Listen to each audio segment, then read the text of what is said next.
Sebelum ceritanya dimulai, silahkan tulis di kolom komentar dari daerah mana saja teman-teman yang menonton cerita ini. Jangan lupa like dan subscribe agar channel ini bisa semakin berkembang dan bisa mempersembahkan cerita yang lebih menarik lagi.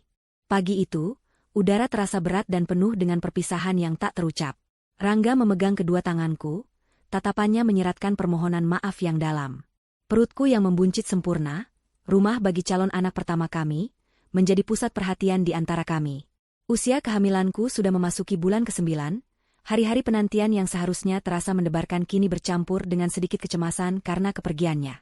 Aku janji, sayang, ini tidak akan lama. Begitu semua urusan di luar pulau selesai, aku akan langsung terbang pulang. Aku usahakan sekuat tenaga untuk ada di sisimu saat persalinan nanti, ucap Rangga, suaranya serak menahan emosi. Ia mengelus perutku dengan lembut, seolah sedang berbicara langsung pada putranya di dalam sana. Jaga ibu baik-baik ya, nak. Ayah pergi sebentar untuk bekerja. Aku mengangguk, mencoba tersenyum sekuat yang aku bisa.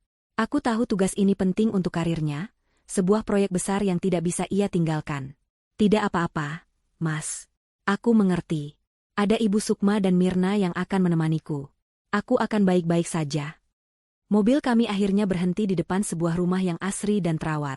Halamannya dipenuhi tanaman hias yang tertata rapi, dan cat dindingnya yang berwarna krem memberikan kesan hangat dan ramah. Ini adalah rumah Ibu Sukma, ibu mertuaku. Sesuai kesepakatan, aku akan tinggal di sini selama Rangga bertugas. Alasannya logis, agar ada yang menjagaku selama 24 jam penuh menjelang kelahiran. Begitu kami turun dari mobil, pintu depan terbuka. Ibu Sukma dan Mirna, adik iparku, menyambut kami dengan senyum lebar yang terlihat tulus. Mereka langsung memelukku dengan hati-hati, seolah aku adalah barang porselen yang rapuh. Selamat datang, Dania, sayang. Aduh, akhirnya sampai juga. Kami sudah tidak sabar menunggumu, sapa Ibu Sukma. Wajahnya yang keibuan memancarkan kebahagiaan. Lihat, cucu ibu sepertinya sehat sekali di dalam sana. Iya, Mbak. Kamarnya sudah siap. Aku sendiri yang mendekorasinya, timpal Mirna dengan riang. Ia segera mengambil alih tas jinjingku, tidak membiarkanku membawa beban sedikitpun. Rangga terlihat sedikit lebih tenang melihat sambutan hangat keluarganya. Setelah membantu menurunkan koperku dan berbincang sejenak, waktu perpisahan yang sesungguhnya pun tiba. Ia kembali memelukku erat, mencium keningku lama, seolah ingin meninggalkan kekuatannya di sana. Aku titip Dania dan calon cucu ibu, ya, pesannya pada Ibu Sukma. Tentu saja, Rangga. Kamu tidak perlu khawatir sedikitpun. Mereka adalah tanggung jawab ibu sekarang. Fokus saja pada pekerjaanmu, jawab Ibu Sukma dengan nada meyakinkan. Aku menatap mobil Rangga yang perlahan menjauh, meninggalkan jejak debu di jalanan komplek yang sepi. Ada rasa hampa yang menyusup, namun kehangatan yang diberikan oleh ibu mertua dan adik iparku dengan cepat mengisi kekosongan itu. Mereka menuntunku masuk ke dalam rumah. Seperti yang Mirna katakan, kamarku sudah disiapkan dengan sempurna.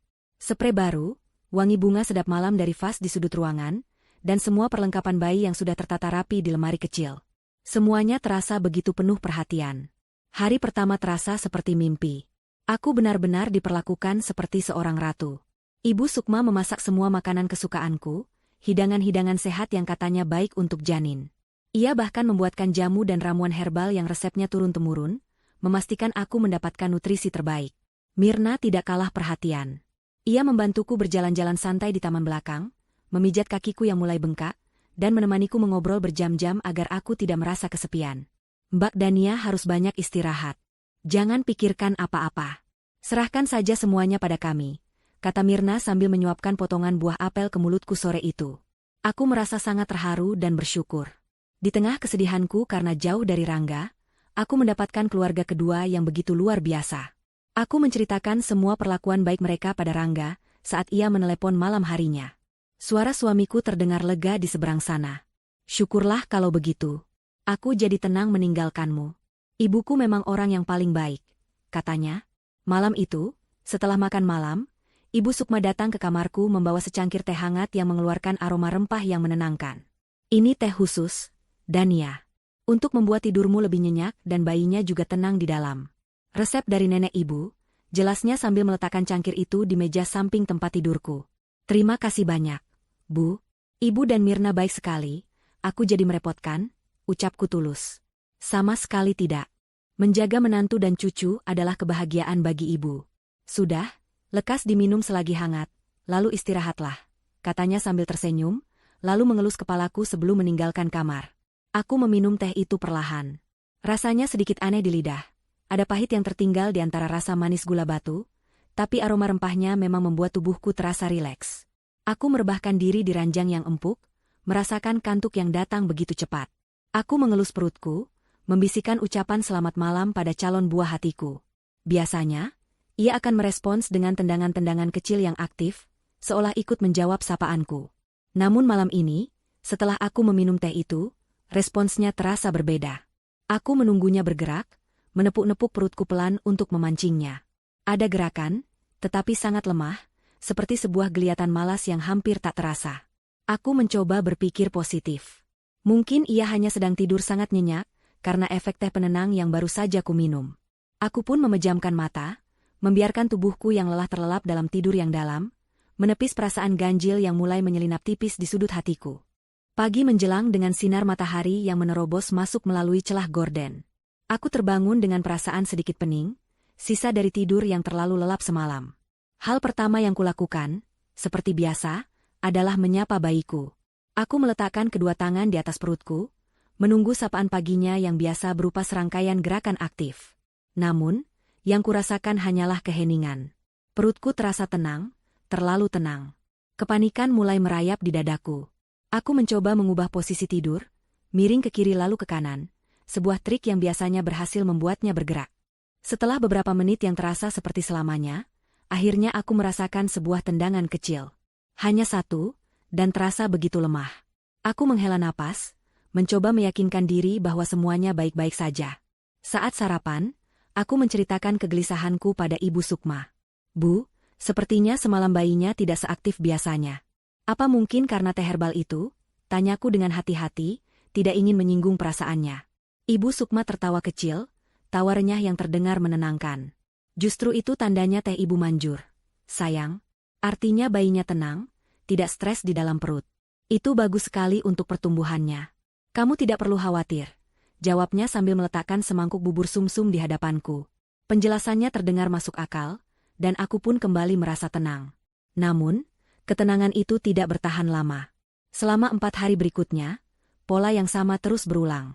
Setiap malam aku diberi teh herbal, dan setiap pagi aku terbangun dengan perasaan cemas karena gerakan bayiku yang semakin berkurang. Perhatian dari Ibu Sukma dan Mirna yang pada awalnya terasa menenangkan, kini mulai berubah menjadi sesuatu yang lain. Sesuatu yang terasa mengekang. Hari itu, aku merasa bosan hanya berdiam diri di dalam rumah. Aku ingin berjalan-jalan sebentar di sekitar komplek untuk menghirup udara segar. Saat aku mengutarakan niatku, raut wajah Ibu Sukma langsung berubah. Jangan, Dania. Di luar itu tidak baik untuk ibu hamil tua sepertimu. Banyak debu, banyak orang. Pamali, kata orang tua dulu. Nanti kalau ada apa-apa bagaimana? Larangnya dengan nada lembut, namun tatapan matanya menunjukkan bahwa itu adalah sebuah keputusan final yang tidak bisa diganggu-gugat.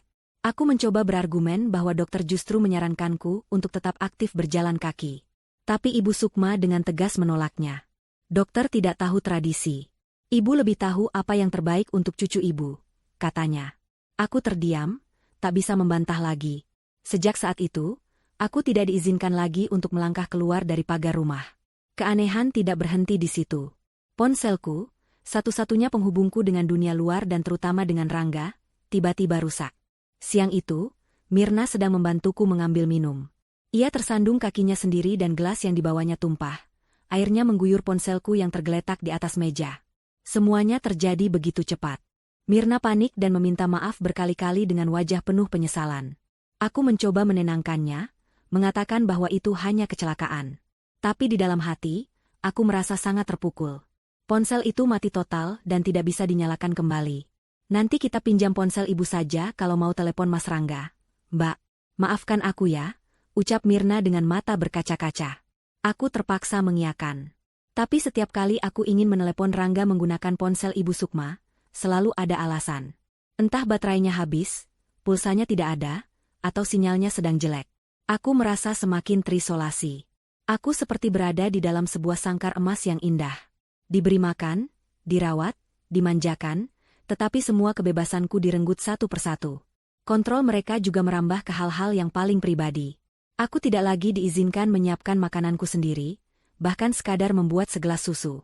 Setiap kali aku melangkah ke dapur, Ibu Sukma atau Mirna akan segera menghampiriku. "Biar kami saja. Kamu duduk manis saja, Ratu," kata mereka. Awalnya aku merasa tersanjung, kini aku merasa diawasi. Setiap pagi, setelah meminum teh herbal sisa semalam, aku mulai memperhatikan ada sesuatu yang aneh di dasar cangkir. Serbuk halus berwarna kehitaman yang tidak larut, mengendap seperti lumpur. Aku mencoba bertanya pada Mirna, tapi ia hanya menjawab itu adalah bagian dari ramuan rempahnya. Namun, setiap kali aku ingin melihatnya lebih dekat, cangkir itu akan segera diambil dan dicuci bersih. Puncaknya terjadi pada malam keempat.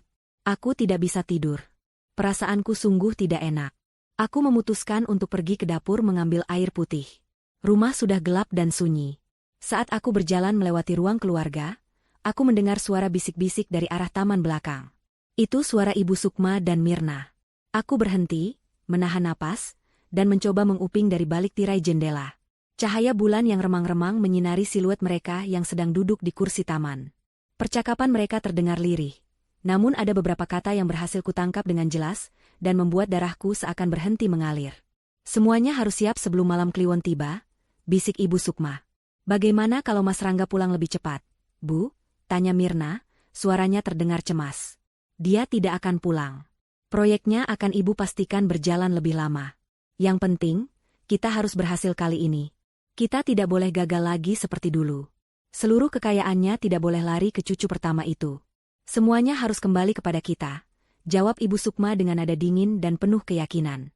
Jantungku berdebar begitu kencang hingga terasa sakit. Gagal lagi seperti dulu? Cucu pertama? Kekayaan? Apa maksud semua ini? Badanku gemetar hebat. Manisnya perlakuan mereka selama ini terasa seperti racun yang mematikan. Aku segera berbalik badan dan mengendap-endap kembali ke kamar, mengunci pintu dari dalam.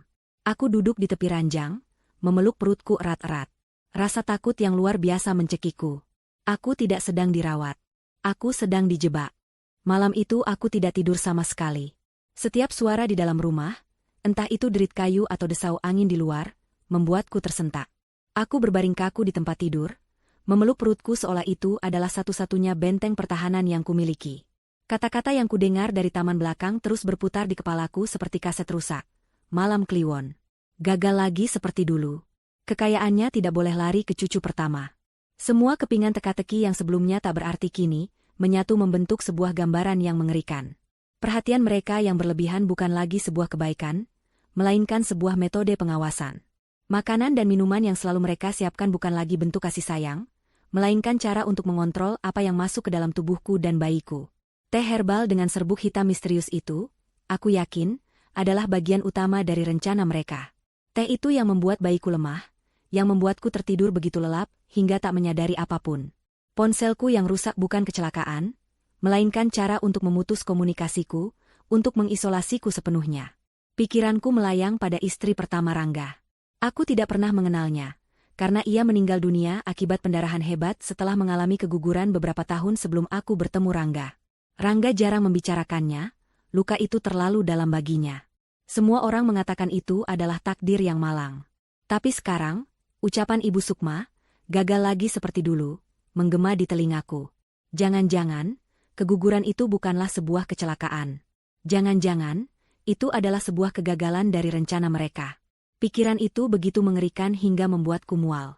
Aku menatap sekeliling kamar yang tadinya terasa nyaman. Kini, dindingnya seolah merapat, udaranya terasa pengap, dan setiap sudut gelap tampak menyimpan ancaman. Aku harus keluar dari sini. Aku dan bayiku berada dalam bahaya besar. Tapi bagaimana caranya? Aku tidak punya ponsel. Aku tidak diizinkan keluar. Setiap gerak-gerikku diawasi. Aku merasa seperti seekor lalat yang terperangkap di jaring laba-laba, dan sang laba-laba sedang menunggu waktu yang tepat untuk menerkam. Ketika pagi tiba, aku harus mengerahkan seluruh kekuatan mentalku untuk bersikap normal. Aku keluar dari kamar dengan senyum palsu yang terasa kaku di bibir. Aku menyapa Ibu Sukma dan Mirna yang sedang menyiapkan sarapan di dapur. "Pagi, Bu, Mirna." "Wah, wangi sekali masakannya," sapaku, berusaha agar suaraku tidak terdengar gemetar. "Pagi, sayang." "Tentu saja, ini ibu buatkan nasi tim ayam khusus untukmu. Biar cucu ibu dapat gizi terbaik. Balas Ibu Sukma, senyumnya masih sama ramahnya seperti hari-hari sebelumnya. Tapi kini, aku bisa melihat sesuatu yang lain di balik senyum itu. Sesuatu yang dingin dan penuh perhitungan. Aku duduk di meja makan dan memaksa diriku untuk menelan nasi tim itu. Setiap suap terasa seperti pasir di mulutku. Aku takut makanan itu sudah dicampur sesuatu. Tapi aku harus memakannya. Aku tidak boleh menimbulkan kecurigaan. Aku harus menunggu kesempatan, sekecil apapun, untuk melarikan diri atau setidaknya meminta bantuan. Kesempatan itu datang tanpa kuduga pada sore harinya. Saat itu, kami sedang duduk di ruang keluarga. Tiba-tiba telepon rumah berdering. Ibu Sukma mengangkatnya, dan dari ekspresi wajahnya yang berubah serius, aku tahu itu adalah panggilan penting. Ia berbicara dengan suara pelan, menyebut-nyebut soal investasi dan transfer uang. Sementara itu, Mirna yang sedang asyik menonton televisi tiba-tiba berteriak. Astaga, Bu, sinetron kesukaanku sudah mulai. Aku nonton di kamar saja ya, biar tidak terganggu. Serunya sambil berlari kecil menuju kamarnya. Dalam sekejap, aku sendirian di ruang keluarga. Ibu Sukma masih sibuk dengan teleponnya di ruang sebelah, dan Mirna sudah menghilang di kamarnya. Inilah kesempatanku. Jantungku berdebar kencang. Dengan gerakan sepelan mungkin, aku bangkit dari sofa dan berjalan menuju pintu depan. Aku tidak berani membukanya, terlalu berisiko. Pikiranku langsung tertuju pada teras samping yang terhubung dengan pagar pembatas ke rumah sebelah. Rumah tetangga yang selama ini hanya kulihat dari jauh. Aku melangkah ke teras samping, bersembunyi di balik pot-pot tanaman besar. Dari sini, aku bisa melihat seorang ibu-ibu parubaya sedang menyiram tanaman di halaman rumahnya. Wajahnya terlihat teduh, namun sorot matanya tajam. Ia seperti merasakan kehadiranku, karena tiba-tiba ia menoleh dan pandangan kami bertemu. Aku membeku di tempat. Wanita itu, yang kemudian ku ketahui bernama Ibu Ambar, tidak menunjukkan ekspresi terkejut. Ia hanya menatapku lekat-lekat selama beberapa detik. Lalu, dengan gerakan yang hampir tak terlihat, ia meletakkan selang airnya dan berjalan mendekati pagar bambu yang menjadi pembatas antara rumah kami. Ia memberi isyarat dengan tangannya, memintaku untuk mendekat. Keraguan sempat melandaku. Bagaimana jika ia sama saja dengan Ibu Sukma? Tapi sorot matanya menyeratkan sesuatu yang lain, sebuah kekhawatiran yang tulus. Aku memberanikan diri, melangkah pelan mendekati pagar. Ada apa? Bisikku, suaraku nyaris tak terdengar. Ibu Ambar menempelkan telunjuk di bibirnya, menyuruhku diam. Ia menoleh sekilas ke arah rumahku, memastikan tidak ada yang melihat. Lalu, ia menatapku lagi, matanya menyeratkan urgensi yang membuat bulu kuduku berdiri. Jangan tinggal di sini, bisiknya dengan suara rendah dan cepat. Rumah ini tidak aman untukmu dan bayimu. Dengar, aku tidak bisa menjelaskan banyak sekarang. Tapi malam ini, kamu harus keluar dari rumah ini. Menginaplah di rumahku, akan kutunjukkan sesuatu dari rumahku. Aku terpaku mendengar kata-katanya. Bagaimana ia bisa tahu? Perasaan takutku kini bercampur dengan secercah harapan. Bagaimana caranya? Tanyaku gemetar. Pintu belakang rumahku tidak akan kukunci. Tunggu sampai mereka semua tidur, lalu keluarlah lewat pintu belakang rumahmu dan langsung kemari. Jangan membawa apa-apa, jangan menimbulkan suara, instruksinya begitu jelas dan tegas. Tepat saat itu, aku mendengar suara Ibu Sukma menyelesaikan panggilannya. Aku panik. Ibu Ambar sepertinya juga mendengarnya. Dengan gerakan secepat kilat, ia menyelipkan secari kertas kecil yang sudah terlipat melalui celah pagar bambu ke dalam tanganku. Ini untukmu. Percayalah padaku. Keselamatanmu taruhannya, bisiknya untuk terakhir kali, sebelum ia berbalik badan dan kembali berpura-pura menyiram tanamannya seolah tidak ada apapun yang terjadi. Aku segera menyembunyikan kertas itu di dalam saku dasterku dan bergegas kembali ke ruang keluarga. Duduk di sofa tepat beberapa detik sebelum Ibu Sukma masuk. Jantungku serasa mau copot. Setelah keadaan aman, aku masuk ke kamar mandi dan membuka lipatan kertas itu dengan tangan gemetar. Isinya bukan tulisan. Isinya hanyalah sebuah gambar. Sebuah simbol aneh, seperti spiral dengan 3 titik di tengahnya. Mataku terbelalak. Simbol itu, aku pernah melihatnya. Saat aku sedang membersihkan kamar di hari kedua, aku tidak sengaja melihat simbol yang persis sama terukir samar menggunakan kapur di bawah kolong tempat tidurku. Kembali ke dalam kamar, aku mengunci pintu dengan dalih ingin tidur siang. Kenyataannya, pikiranku sedang berperang hebat. Kertas berisi simbol dari Ibu Ambar ku genggam erat hingga lecek. Simbol yang sama dengan yang ada di bawah tempat tidurku. Ini bukan lagi kebetulan. Ibu Ambar tahu sesuatu. Ia tahu apa yang sedang terjadi di rumah ini. Pertanyaannya sekarang, bisakah aku mempercayainya? Sebagian diriku berteriak untuk mengambil risiko itu. Firasatku sejak awal, gerakan bayiku yang melemah, percakapan di taman belakang, dan kini peringatan dari Ibu Ambar, semuanya menunjuk pada satu kesimpulan, aku harus lari. Namun, sebagian diriku yang lain dipenuhi ketakutan. Bagaimana jika ini adalah jebakan? Bagaimana jika Ibu Ambar adalah bagian dari rencana mereka, yang dirancang untuk memancingku keluar karena suatu alasan tertentu? Aku sendirian, hamil tua, dan tidak berdaya. Satu langkah yang salah bisa berakibat fatal bagi diriku dan terutama bagi bayiku. Aku berbaring di tempat tidur, mencoba menenangkan debaran jantungku yang menggila. Aku memikirkan Rangga. Apa yang akan ia lakukan jika berada di posisiku?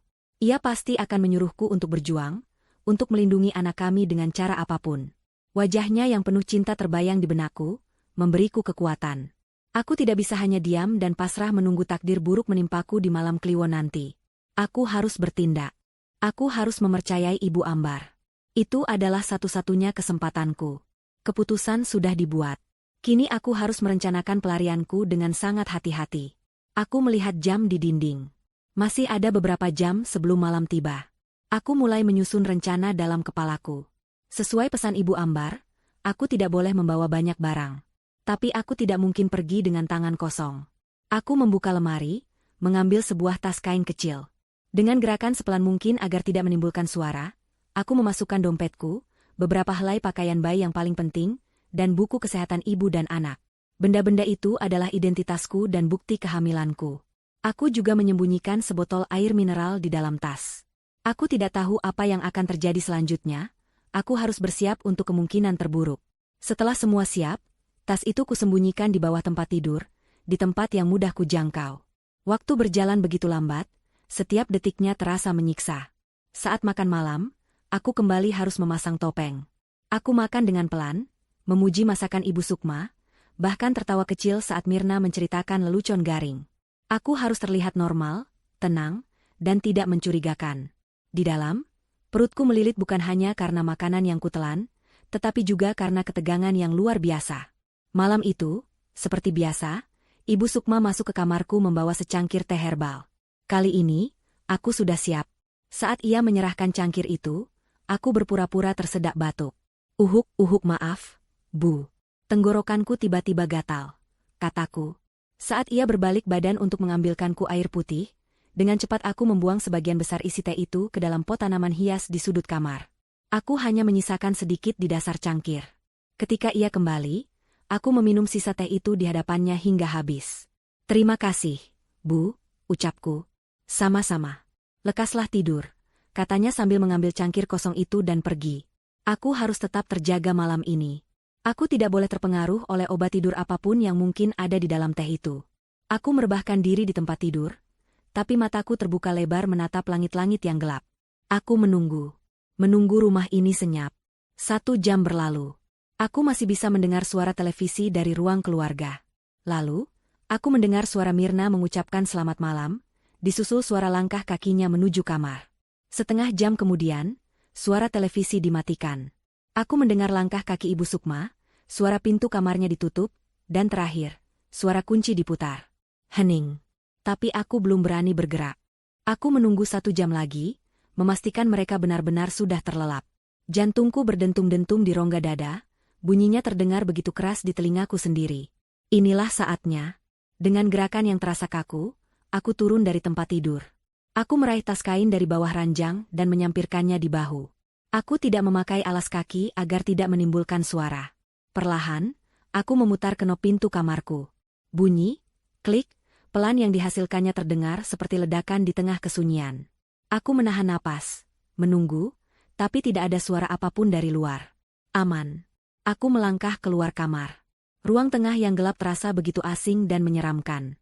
Cahaya bulan yang masuk dari jendela menciptakan bayangan-bayangan aneh yang tampak seperti monster. Aku harus melewati ruang tengah ini untuk sampai ke dapur, tempat pintu belakang berada. Setiap langkah kuambil dengan sangat hati-hati, berjinjit di atas lantai keramik yang dingin. Papan lantai di dekat dapur berderit pelan saat kuinjak. Aku langsung membeku, seluruh tubuhku menegang. Aku menunggu beberapa detik yang terasa seperti 1 jam.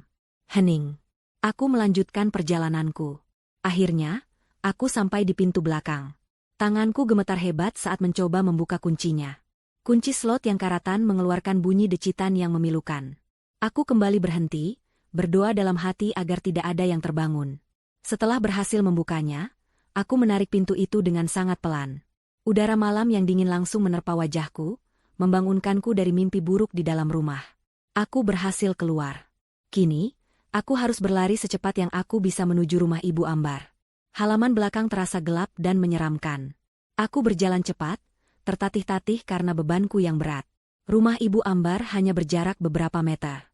Aku bisa melihat pintu belakang rumahnya sedikit terbuka, secercah cahaya hangat dari dalam sana tampak seperti sebuah suar penyelamat. Aku hampir sampai. Tinggal beberapa langkah lagi. Perasaan lega mulai menjalari diriku. Tepat saat tanganku akan meraih gagang pintu rumah Ibu Ambar, sebuah suara dari dalam rumah mertuaku menghentikan langkahku dan membuat darahku membeku. Suara itu bukan teriakan atau panggilan. Suara itu adalah sebuah lantunan. Kidung dalam bahasa Jawa kuno yang dinyanyikan dengan nada rendah, ritmis, dan monoton. Suara itu sakral, namun di saat yang bersamaan terdengar begitu jahat dan menyeramkan. Mereka sudah memulai ritualnya. Lantunan kidung itu seolah menjadi rantai tak kasat mata yang menarikku, membekukanku di tempat. Suara itu merayap di kulitku, dingin dan jahat. Pintu di hadapanku terbuka sedikit lebih lebar. Sosok Ibu Ambar muncul, wajahnya tegang. Tanpa sepatah kata pun, ia meraih lenganku dan menarikku masuk ke dalam kehangatan rumahnya yang remang-remang, lalu menutup pintu di belakang kami dengan sangat pelan namun rapat, meredam suara kidung mengerikan itu. Cepat, ke atas. Kamu harus melihatnya sendiri agar kamu percaya, bisik Ibu Ambar. Suaranya terdengar mendesak, dipenuhi campuran antara kasihan dan kemarahan yang tertahan. Ia menuntunku menaiki tangga kayu menuju lantai 2. Setiap langkah terasa berat, seolah kakiku terbuat dari timah. Aku tidak tahu apa yang akan ia tunjukkan, tapi suara lantunan dari rumah sebelah sudah cukup untuk memberitahuku bahwa ini bukanlah sesuatu yang baik. Jantungku yang tadinya berdebar kencang kini terasa seperti sebongkah batu berat di dalam dadaku. Kami tiba di sebuah kamar yang gelap. Satu-satunya sumber cahaya adalah sinar bulan yang menyusup melalui jendela besar yang menghadap langsung ke rumah Ibu Sukma. Posisi kamar ini sempurna. Dari sini, aku bisa melihat dengan jelas langsung ke dalam ruang tengah rumah mertuaku, tempat di mana lampu tidak dimatikan sepenuhnya. Ibu Ambar menunjuk ke arah jendela itu. Lihatlah, katanya pelan. Dengan napas tertahan, aku melangkah mendekati jendela. Aku mengintip dari balik tirai tipis. Dan apa yang kulihat selanjutnya membuat duniaku runtuh. Ruang tengah itu telah disulap menjadi altar pemujaan. Lantainya ditutupi kain hitam. Lilin-lilin berwarna merah menyala di setiap sudut. Apinya menari-nari liar, menciptakan bayangan-bayangan panjang dan mengerikan di dinding. Asap dupa yang tebal dan berbau aneh, campuran antara kemenyan dan wangi bunga yang memuakan, mengepul di udara. Di tengah ruangan, Ibu Sukma dan Mirna duduk bersila. Mereka mengenakan pakaian serba hitam, wajah mereka yang biasanya ramah kini terlihat asing dan menakutkan, dirasuki oleh sebuah konsentrasi yang fanatik. Mereka adalah sumber dari lantunan kidung yang kudengar tadi. Suara mereka menyatu, menggumamkan mantra-mantra dalam bahasa yang tidak kumengerti. Namun, bukan mereka yang membuat tubuhku lemas, melainkan benda-benda yang ada di hadapan mereka. Di tengah-tengah mereka, diletakkan sebuah nampan besar. Di atas nampan itu, ada foto pernikahanku dengan Rangga. Di sampingnya, beberapa helai pakaian bayi yang kusiapkan, dan yang paling mengerikan dari semuanya, ada sebuah boneka jerami. Boneka itu dibentuk menyerupai seorang wanita hamil, dengan perut yang dibuncitkan besar. Di bagian kepala boneka itu, diikat segumpal rambut. Aku mengenalinya dengan segera. Itu adalah rambutku, yang rontok dan selalu kukumpulkan dari sisir setiap pagi, yang dengan polosnya kuberikan pada Mirna saat ia bilang ingin membuangnya untukku. Seluruh aliran darah di tubuhku seakan berhenti. Napasku tercekat di tenggorokan. Mereka tidak sedang berdoa untukku. Mereka sedang melakukan ritual untukku, atau lebih tepatnya, untuk mencelakaiku. Aku melihat Ibu Sukma mengangkat kedua tangannya, dan Mirna menyerahkan sebuah benda berkilauan kepadanya. Sebuah keris kecil dengan gagang berukir. Kidung mereka mencapai puncaknya. Suara mereka menjadi lebih keras, lebih tajam, penuh dengan niat jahat yang terasa hingga ke tulang sumsumku. Lalu, dengan mata terpejam dan senyum mengerikan tersungging di bibirnya, Ibu Sukma mengangkat keris kecil itu tinggi-tinggi. Ia mengarahkannya tepat ke perut buncit boneka jerami yang merepresentasikan diriku dan bayiku. Tidak. Bisikku tanpa suara. Dan ia pun menusukkannya. Lagi, dan lagi, dan lagi. Ia menusuk perut boneka itu dengan gerakan buas dan penuh kebencian. Setiap tusukan yang ia daratkan ke boneka jerami itu, terasa seperti tusukan nyata yang menghantam perutku. Rasa sakit yang tajam dan imajiner menjalari seluruh tubuhku. Kekuatanku hilang dalam sekejap. Kakiku tak lagi mampu menopang berat badanku. Pandanganku mulai kabur, dan suara kidung itu terdengar menjauh. Dunia di sekelilingku berputar hebat. Hal terakhir yang kurasakan adalah lantai yang dingin dan sepasang lengan kokoh yang menahan tubuhku sebelum aku benar-benar jatuh ke dalam kegelapan. Saat kesadaranku nyaris hilang sepenuhnya, aku mendengar suara Ibu Ambar yang terdengar begitu jelas di telingaku, mengucapkan sebuah kalimat yang menjadi paku terakhir di peti mati kepercayaanku pada keluarga suamiku. Ini bukan pertama kalinya. Istri pertama Rangga, dia juga keguguran di rumah ini. Aku tidak tahu berapa lama aku pingsan. Saat aku membuka mata, aku sudah berbaring di sofa empuk di ruang tamu Ibu Ambar. Selimut tebal menyelimuti tubuhku. Kepalaku terasa berat, dan pemandangan mengerikan dari jendela tadi kembali berkelebat di benakku seperti potongan film horor. Aku tersentak bangun, tanganku secara refleks langsung memegangi perutku. Tenang, tenang, nak. Kamu sudah aman di sini. Minumlah dulu, suara Ibu Ambar yang lembut menyadarkanku. Ia menyodorkan segelas air hangat ke arahku. Tanganku masih gemetar hebat saat menerima gelas itu. Aku meminumnya dengan susah payah, kerongkonganku terasa kering dan sakit. Setelah beberapa teguk, aku menatap Ibu Ambar. Mataku pasti memancarkan ribuan pertanyaan yang tak sanggup kuucapkan. Ibu Ambar sepertinya mengerti. Ia duduk di kursi di samping sofa, tatapannya penuh dengan simpati. Aku tahu kamu pasti bingung dan ketakutan.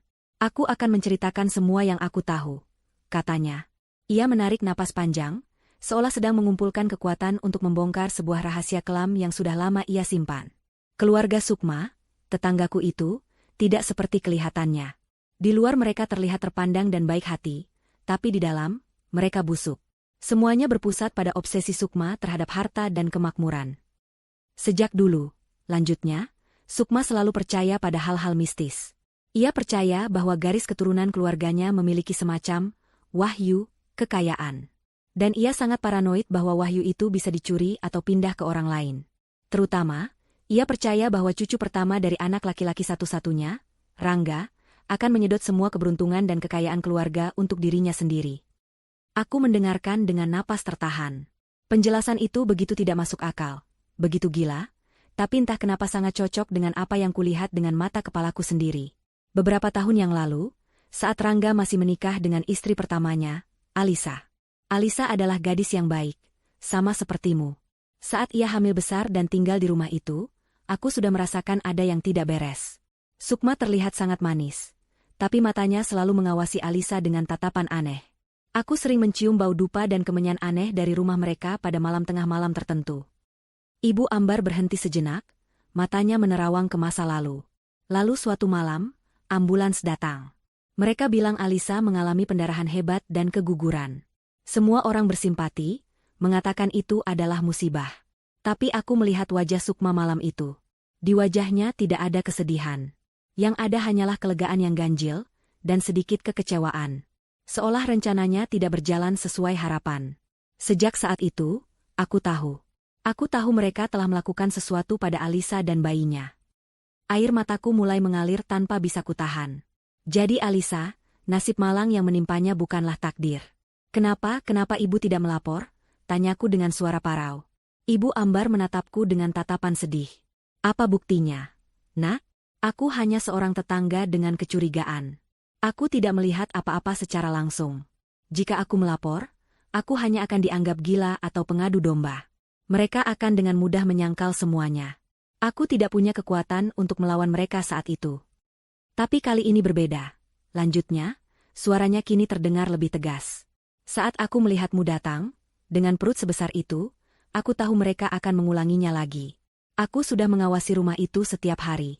Aku melihat Mirna menaburkan sesuatu di pot tanamanmu, aku melihat mereka membakar dupa di tengah malam. Puncaknya sore tadi, saat aku melihatmu di teras, aku tahu aku tidak punya banyak waktu. Aku harus bertindak, dengan atau tanpa bukti kuat. Setidaknya aku harus menyelamatkanmu lebih dulu. Penjelasan Ibu Ambar membuat semua kepingan teka-teki itu jatuh pada tempatnya. Teh herbal dengan serbuk hitam itu, Pastilah ramuan untuk melemahkan janinku. Larangan untuk keluar rumah. Ponsel yang dirusak.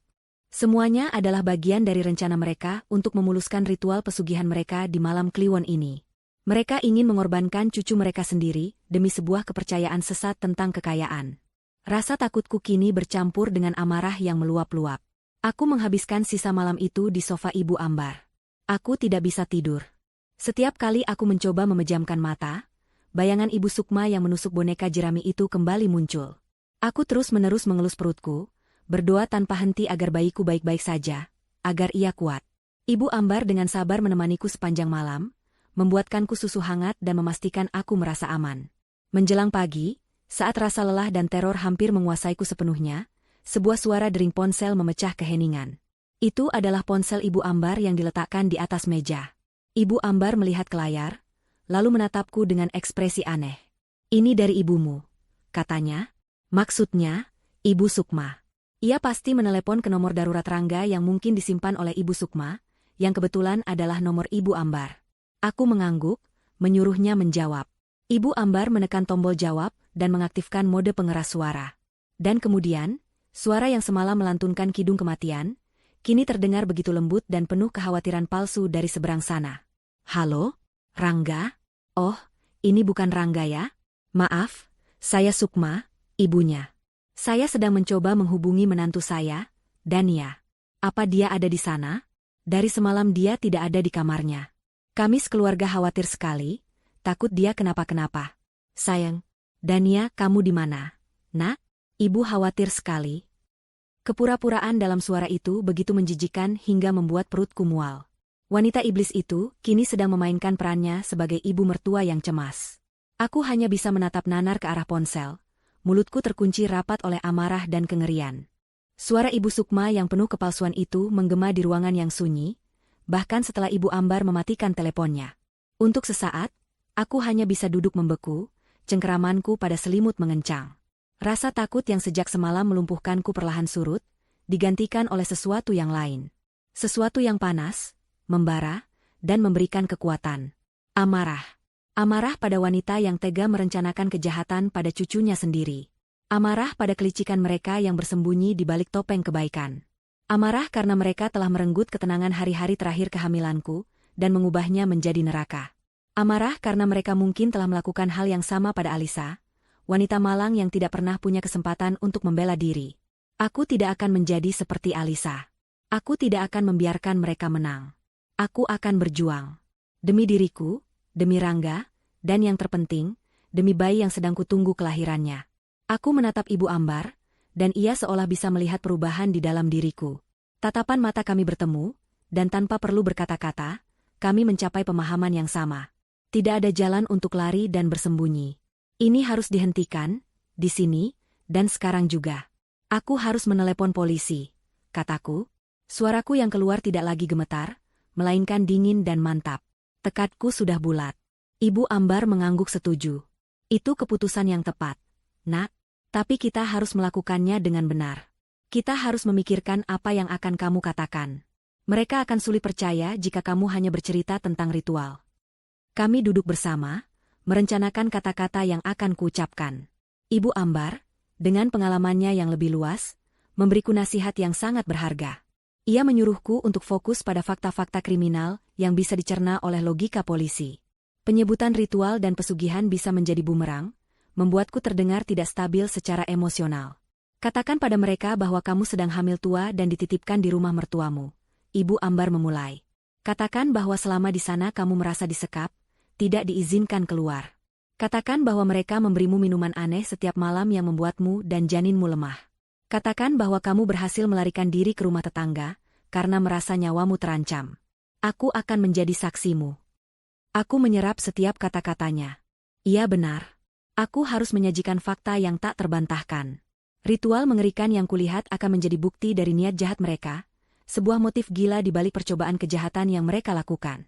Dengan tangan yang kini terasa lebih stabil, aku mengambil ponsel Ibu Ambar. Aku menekan nomor darurat kepolisian. Jantungku kembali berdebar, bukan karena takut, melainkan karena adrenalin. Setelah beberapa kali nada sambung, sebuah suara operator yang tenang menjawab panggilan. "Selamat pagi, kepolisian resor, ada yang bisa kami bantu? Selamat pagi, Pak. Aku memulai, berusaha menjaga suaraku tetap tenang dan jelas. Nama saya Dania. Saya ingin melaporkan adanya tindak kejahatan. Saya sedang dalam bahaya. Operator di seberang sana langsung merespons dengan profesional. Ia menanyakan namaku, lokasiku, dan sifat ancaman yang kuhadapi. Aku menceritakan semuanya, poin per poin, persis seperti yang telah kurancangkan dengan Ibu Ambar. Aku menjelaskan statusku sebagai wanita hamil 9 bulan yang sedang dititipkan di rumah mertua, karena suamiku dinas di luar kota. Saya merasa disekap.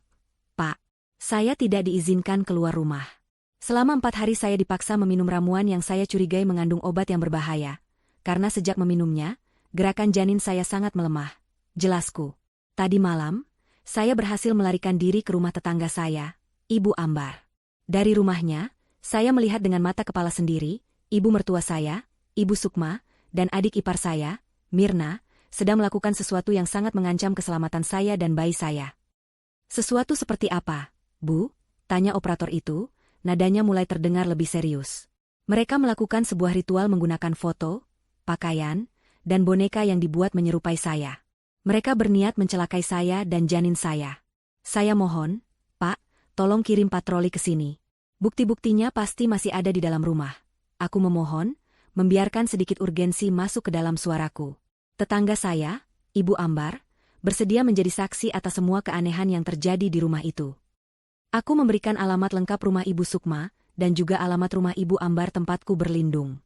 Operator itu mengatakan akan segera mengirimkan unit patroli terdekat untuk memeriksa laporan tersebut.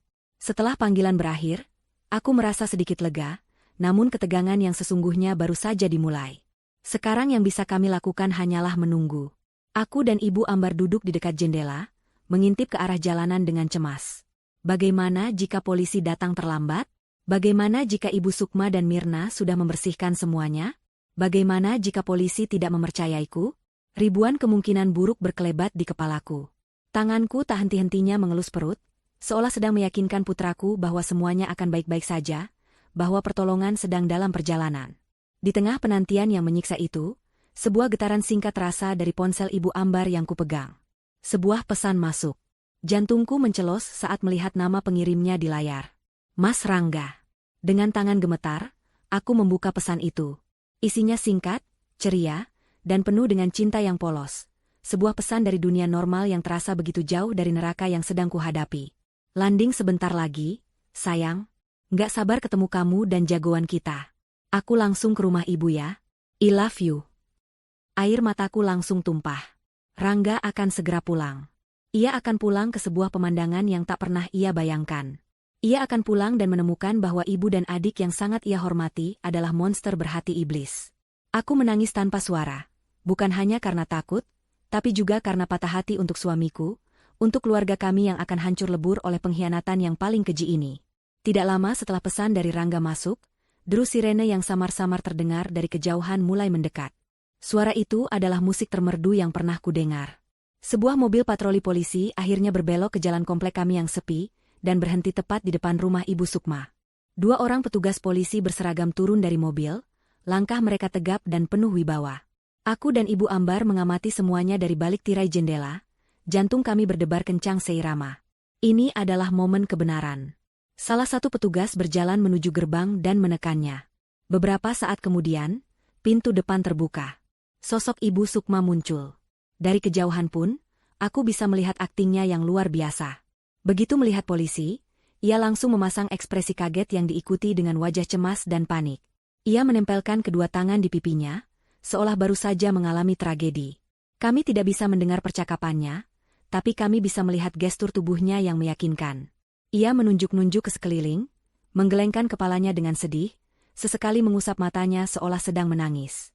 Ia sedang memainkan perannya sebagai ibu mertua yang kebingungan dan patah hati, karena menantunya yang sedang hamil tua tiba-tiba menghilang. Mirna kemudian muncul di belakangnya, ikut memasang wajah sedih yang sama. Petugas polisi itu terlihat mendengarkan dengan saksama, sesekali mencatat di buku kecilnya. Aku mulai merasa takut. Akting Ibu Sukma begitu sempurna. Bagaimana jika polisi termakan oleh kebohongannya? Bagaimana jika mereka hanya akan mencatat laporan orang hilang dan kemudian pergi? Sekarang saatnya, Nak, bisik Ibu Ambar, seolah bisa membaca pikiranku. Kita harus keluar dan menunjukkan diri. Mengambil napas dalam-dalam untuk mengumpulkan seluruh keberanianku, aku mengangguk. Dengan Ibu Ambar yang berjalan di sisiku, memberiku kekuatan, kami membuka pintu depan rumahnya dan melangkah keluar. Kami berjalan perlahan menyeberangi halaman rumput yang memisahkan kedua rumah kami, menuju gerbang tempat para polisi dan kedua iblis itu berdiri. Semua mata langsung tertuju pada kami. Percakapan mereka terhenti seketika. Aku bisa melihat ekspresi Ibu Sukma dan Mirna berubah dalam sepersekian detik. Wajah cemas dan sedih yang mereka pasang langsung lenyap, digantikan oleh keterkejutan yang tak bisa ditutupi. Mata Ibu Sukma membelalak, dan di dalam sorot matanya yang kini menatapku tajam, aku bisa melihat kilatan kebencian dan kepanikan yang nyata. Topengnya telah terlepas. Itu dia menantu saya, Pak, seru Ibu Sukma, dengan cepat mencoba menguasai keadaan. Dania, ya Tuhan, sayang, kamu dari mana saja? Kami semua khawatir setengah mati mencarimu. Ia mencoba berlari ke arahku seolah ingin memeluk. Namun salah satu petugas menahannya dengan isyarat tangan. Ibu Dania? Tanya petugas yang lebih senior, menatapku dengan tatapan menyelidik. Apakah ibu yang tadi menelepon kami? Benar, Pak. Saya Dania. Jawabku, suaraku terdengar lebih kuat dari yang kuduga. Aku berdiri tegak, menatap langsung ke mata Ibu Sukma tanpa rasa takut. Dan saya tidak hilang. Saya melarikan diri dari rumah ini untuk menyelamatkan nyawa saya dan anak saya. Wajah Ibu Sukma berubah pucat pasi. Apa maksudmu, Dania? Kenapa kamu bicara seperti itu? Kami merawatmu dengan sangat baik. Serunya, nadanya kini terdengar histeris.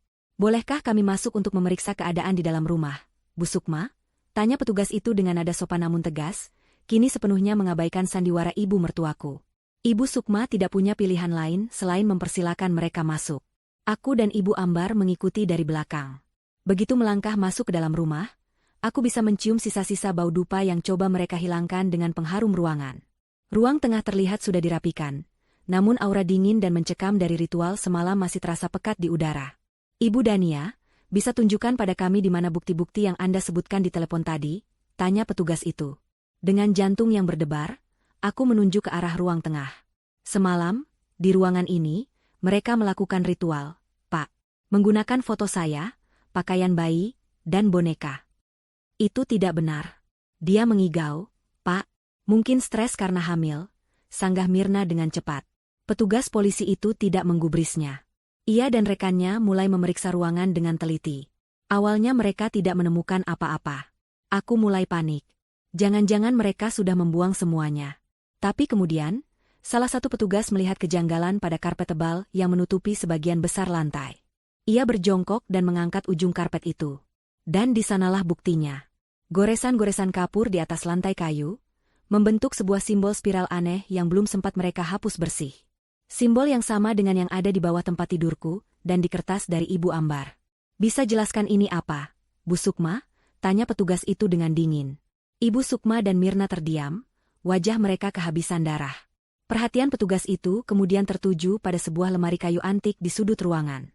Tolong buka lemari ini, perintahnya. Itu hanya lemari biasa, isinya pajangan tua, jawab Ibu Sukma gemetar. Petugas itu tidak mempercayainya. Ia mencoba membukanya, tetapi terkunci. Tanpa ragu, ia memberi isyarat pada rekannya, dan bersama-sama mereka membongkar paksa pintu lemari itu. Pintu kayu itu terbuka dengan suara berderak yang keras. Isinya bukan pajangan. Isinya adalah semua perlengkapan ritual mereka. Boneka jerami dengan bekas tusukan di perutnya, keris kecil, sisa-sisa dupa, dan foto pernikahanku. Namun bukan itu yang menjadi penemuan terpenting. Di bagian paling bawah lemari, tersembunyi di balik kain hitam, ada sebuah kotak kayu kecil yang juga terkunci. Petugas itu mengambilnya dan membukanya dengan paksa menggunakan obeng dari mobilnya. Saat kotak itu terbuka, napasku tercekat. Di dalamnya, tersimpan sebuah foto seorang wanita yang tersenyum manis, Alisa. Di samping foto itu, ada sepasang sepatu bayi mungil yang sudah menguning karena waktu, dan segumpal rambut hitam yang diikat dengan benang merah. Itu adalah paku terakhir di peti mati mereka. Bukti tak terbantahkan bahwa kejahatan ini sudah pernah mereka rencanakan sebelumnya. Saat kotak kayu itu terbuka, keheningan yang mencekam menyelimuti ruang tengah. Semua mata tertuju pada isinya yang mengerikan. Foto Alisa yang tersenyum, sepasang sepatu bayi, dan gumpalan rambut itu bukan lagi sekadar benda. Mereka adalah nisan bisu dari sebuah kejahatan masa lalu, sebuah bukti fisik dari niat jahat yang telah bersemayam di rumah ini sejak lama. Udara terasa berat, seolah arwah Alisa sendiri hadir di ruangan itu, menuntut keadilan yang telah lama tertunda. Ibu Sukma mengeluarkan suara seperti erangan tertahan, suara binatang yang terluka dan terpojok. Wajahnya yang pucat kini berubah menjadi keabuan. Ia menatap isi kotak itu dengan mata terbelalak, seolah melihat hantu. Seluruh energi jahat dan kepercayaan dirinya yang angkuh luruh dalam sekejap, meninggalkannya sebagai sosok wanita tua yang rapuh dan kalah. Itu bukan apa-apa, desisnya, suaranya bergetar hebat. Itu hanya kenang-kenangan. Alisa adalah menantuku, aku menyayanginya. Tapi kebohongannya kini terdengar begitu hampa dan menyedihkan. Tidak ada seorang pun di ruangan itu yang mempercayainya. Mirna, di sisi lain, bereaksi dengan cara yang berbeda. Ia tidak mencoba menyangkal. Ia hanya menatap kosong ke arah kotak itu, dan kemudian tubuhnya mulai gemetar hebat.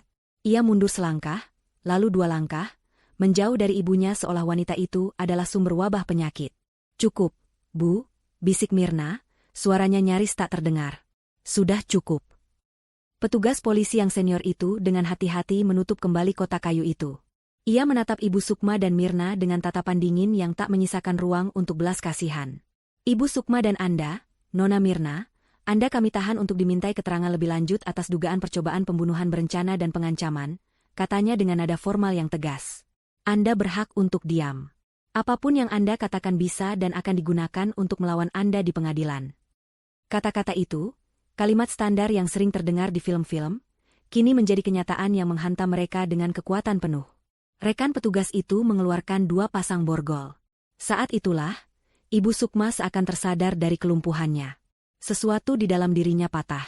Kewarasannya yang tipis terkoyak, dan monster yang selama ini bersembunyi di baliknya akhirnya keluar dengan kekuatan penuh. "Tidak. Kalian tidak bisa melakukan ini padaku," jeritnya melengking, suaranya memekakkan telinga. Ia tidak lagi mencoba berakting. Matanya memerah, menyala dengan kebencian murni yang kini ia arahkan sepenuhnya kepadaku. "Ini semua gara-gara kamu, perempuan sialan. Pembawa sial. Kamu datang ke keluarga kami untuk mencuri segalanya. Sama seperti perempuan sebelum kamu. Kalian semua sama saja, hanya menginginkan harta putraku." Ia meronta-ronta dengan buas saat petugas mencoba memborgol tangannya. Ia menendang, mencakar, dan memekikan kata-kata kutukan yang paling keji. Seluruh citra keibuannya yang agung dan terhormat hancur berkeping-keping, menampakkan wujud aslinya yang penuh iri, dengki, dan keserakahan. Aku mundur selangkah, memeluk perutku untuk melindungi bayiku dari energi negatif yang begitu pekat. Ibu Ambar berdiri di depanku, menjadi perisai. Di tengah kekacauan itu, sebuah mobil sedan berhenti dengan decitan ban yang keras di depan rumah. Pintu mobil terbuka dengan kasar. Sosok yang keluar dari mobil itu adalah Rangga. Wajahnya terlihat lelah karena perjalanan, namun ada senyum bahagia di bibirnya, senyum seorang calon ayah yang tidak sabar bertemu keluarganya. Senyum itu membekus ketika saat ia melihat pemandangan di depan matanya. Mobil polisi, 2 petugas yang sedang bergelut dengan ibunya yang menjerit-jerit, dan aku yang berdiri di teras dengan wajah basah oleh air mata, didampingi oleh tetangga kami. "Ada apa ini?" Suara Rangga terdengar bingung. Ia melangkah masuk, matanya bergerak liar, mencoba memahami situasi yang mustahil ini. "Dania? Ibu? Apa yang terjadi?" Saat melihat putranya, jeritan Ibu Sukma berubah menjadi tangisan yang dibuat-buat. "Rangga, anakku, tolong Ibu. Lihat apa yang perempuan ini lakukan pada kita. Dia memfitnah ibumu sendiri. Dia menuduh kita ingin mencelakainya." Raungnya, mencoba memainkan kartu terakhirnya sebagai seorang ibu yang teraniaya. Rangga menatapku, lalu pada ibunya, lalu kembali padaku. Di matanya, aku bisa melihat kebingungan dan rasa sakit yang luar biasa. Ia berjalan ke arahku. "Dania, jelaskan padaku. Ini semua pasti salah paham, kan?" tanyanya, suaranya bergetar, memohon agar aku mengatakan bahwa semua ini hanyalah mimpi buruk. Aku tidak sanggup berkata-kata. Aku hanya bisa menggelengkan kepala, air mataku kembali mengalir deras. Ibu Ambar yang akhirnya angkat bicara. "Lebih baik kamu melihatnya sendiri, Nak Rangga. Lihatlah apa yang telah disiapkan oleh ibu dan adikmu untuk menyambut kelahiran cucu mereka," katanya dengan nada datar namun penuh makna. Ia menunjuk ke arah ruang tengah, di mana semua bukti kejahatan itu masih tergeletak. Rangga melangkah ragu ke dalam. Ia melihat simbol kapur di lantai. Ia melihat lemari yang terbongkar. Matanya terpaku pada boneka jerami, keris kecil, dan fotoku. Lalu, pandangannya jatuh pada kotak kayu yang terbuka. Ia berjongkok, tangannya yang gemetar meraih foto Alisa. Saat itulah aku melihat suamiku hancur. Suara isak tangis yang tertahan keluar dari tenggorokannya. Punggungnya berguncang hebat. Kenangan akan istri pertamanya, rasa sakit dari kehilangan yang ia kira adalah takdir, kini kembali dengan kebenaran yang 1000 kali lebih menyakitkan. Itu bukan takdir. Itu adalah pembunuhan yang direncanakan oleh ibunya sendiri. Ibu, bisiknya lirih, suaranya pecah. Ia berbalik, menatap Ibu Sukma yang kini sudah berhasil diborgol. Tatapannya bukan lagi tatapan seorang anak yang bingung, melainkan tatapan seorang pria yang dikhianati dengan cara yang paling brutal. Apa yang sudah ibu lakukan? Melihat tatapan putranya, Ibu Sukma tahu ia telah kalah. Tidak ada lagi simpati di mata Rangga, hanya ada kebencian dan rasa jijik. Dia pantas mendapatkannya. Mereka semua pantas mendapatkannya. Pekiknya putus asa. Rangga tidak menjawab. Ia hanya berjalan melewatiku, menarikku ke dalam pelukannya yang erat dan protektif. Ia membenamkan wajahnya di bahuku, tubuhnya masih berguncang. Maafkan aku, Dania, maafkan aku, isaknya berkali-kali. Saat para petugas menggiring Ibu Sukma dan Mirna keluar dari rumah, menuju mobil patroli, Mirna yang sejak tadi hanya diam membeku tiba-tiba berhenti. Ia menatap Rangga dan aku. Wajahnya kosong, tapi matanya dipenuhi air mata penyesalan yang dalam. Bukan hanya Alisa, Mas, ucapnya dengan suara patah-patah. Sebelumnya, ada lagi yang lain. Kejahatan ibu, jauh lebih banyak dari yang kita tahu. Pengakuan terakhir itu menggantung di udara, menjadi penutup yang mengerikan dari drama hari itu. Pintu mobil patroli dibanting menutup, membungkam jeritan dan tangisan mereka. Sirene kembali meraung, membawa pergi 2 sosok yang pernah menjadi keluarga bagi kami, meninggalkan kami berdua di tengah puing-puing kehancuran dan pengkhianatan, dengan sebuah rahasia kelam baru yang bahkan lebih mengerikan dari yang bisa kami bayangkan. 1 bulan berlalu sejak hari yang mengerikan itu.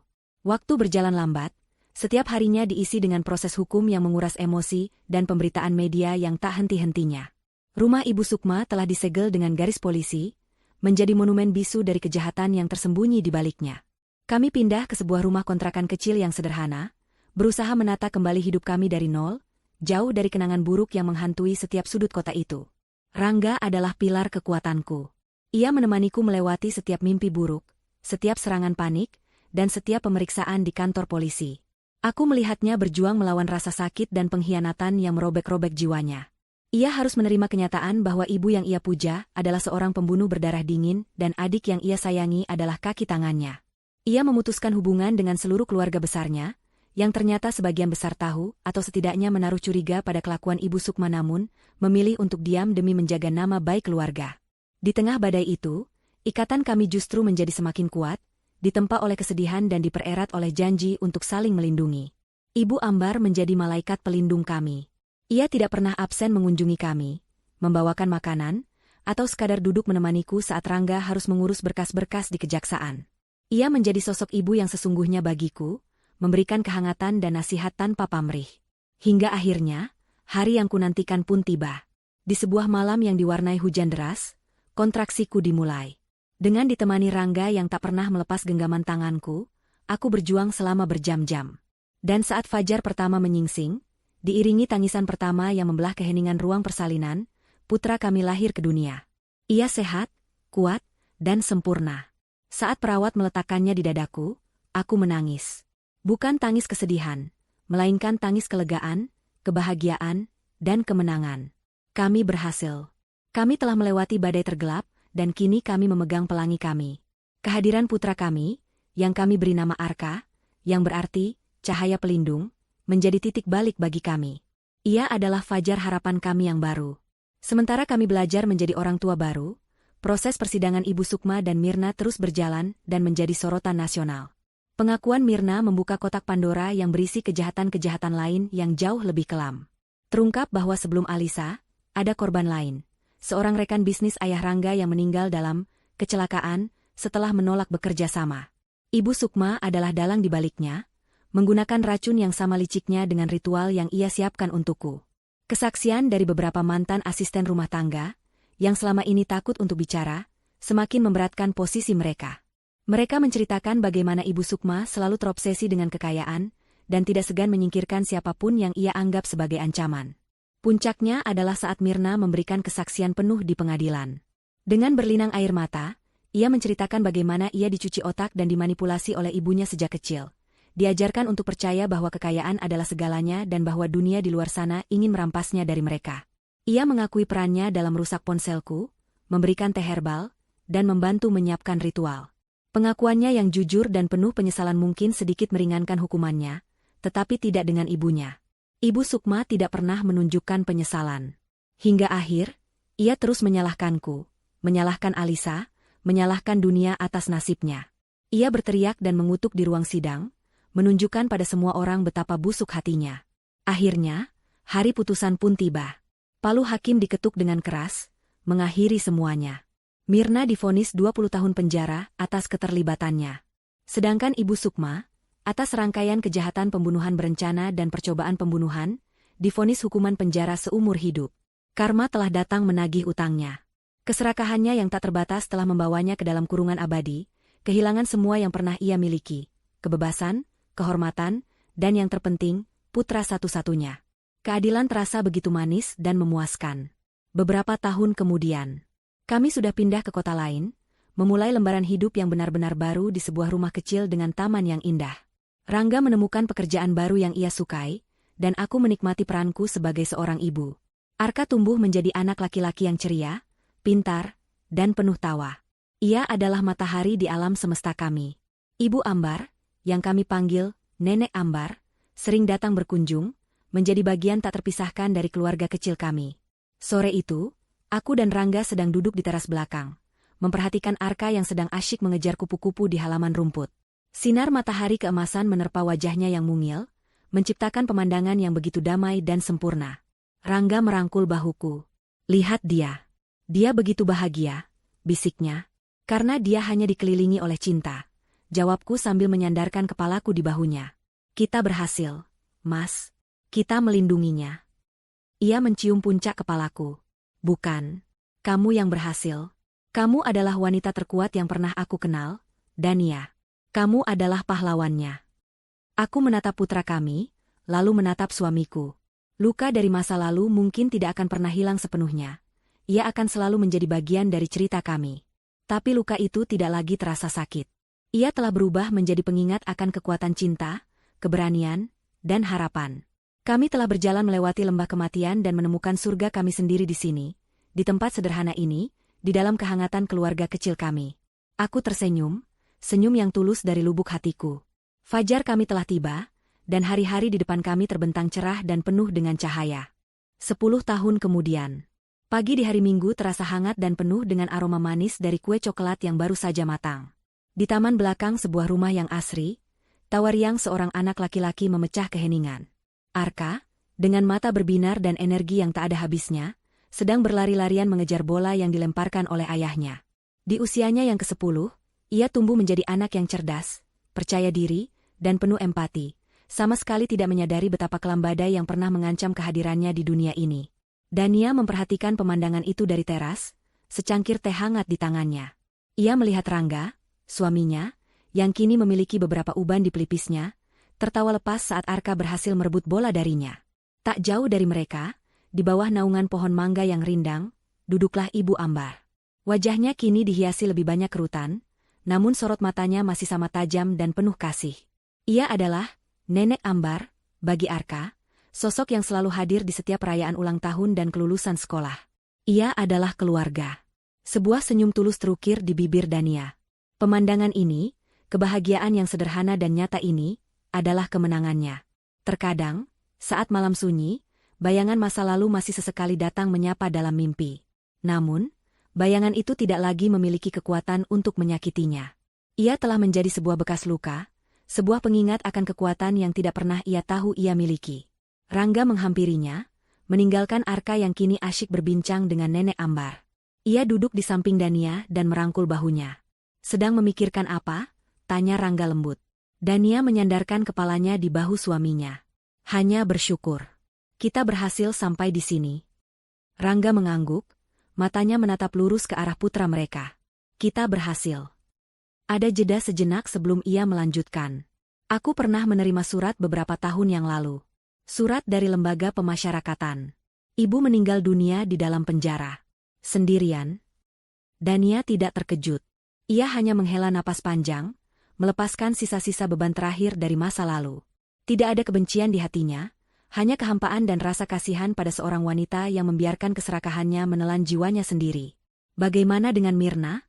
Tanyanya pelan. Dia juga pernah mengirim surat, sekitar setahun yang lalu. Surat permintaan maaf yang sangat panjang. Ia bilang, ia menghabiskan waktunya di dalam sana untuk menebus dosanya dan berharap suatu hari nanti aku bisa memaafkannya. Jawab Rangga. Aku membalas suratnya sekali.